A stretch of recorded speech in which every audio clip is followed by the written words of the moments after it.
আসসালামু আলাইকুম সম্মানিত ভিউয়ার্স, আপনারা অনেকেই জানেন যে কন্টেন্ট ক্রিয়েটর কিশোরগঞ্জের সাইদ ভাই উনি আর আমাদের মাঝে নাই। তো ওনার চিকিৎসার জন্য টাকার কথা বলতে বলতে অনেক কন্টেন্ট ক্রিয়েটররা পকেট কিন্তু ভারী করে ফেলেছে।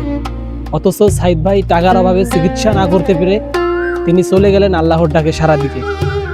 থটস অফ বিল্লাল উনি মনে করেন যে টাকা পয়সা অনেকগুলো তুলছে। আর সাইদ ভাইয়ের এই ভিডিওটা আপনারা একটু দেখেন, উনি থটস অফ বিল্লালকে উদ্দেশ্য করে কি বলছে আমাদেরকে। বেল্লাল ভাই, এক রাতে কষ্টের দাম গোটা বাংলার ব্যক্তিরা আপনি দিতে পারবেন না। এক রাতে কষ্টের দাম আপনি 8 লাখ টাকা বুঝান। আমি এসব টাকা চাই না, আমি কারো টাকা চাই না। আমার ট্রিটমেন্ট হবে না, আমি আল্লাহর কাছে যাবো, আমি আল্লাহর কাছে চাইবো। আমি প্রয়োজনে সব টাকা মসজিদে দিয়ে দেবো, কিন্তু আমি আর বেঁচে থাকতে চাই। গুড বাই বিল্লাল ভাই, তুমি আমার কষ্ট করো। Bye bye bye bye.